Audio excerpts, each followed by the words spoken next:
يستخدم الطريق.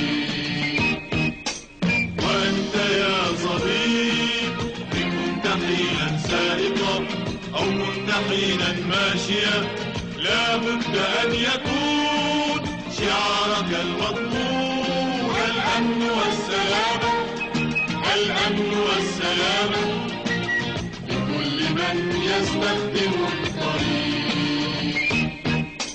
انظر إلى البعيد الناس يعبرون، بل تعطهم حقوقهم ليعبروا الطريق، وكن بهم رفيقا لتأمن السلامة، الأمن والسلامة لكل من يستخدم الطريق.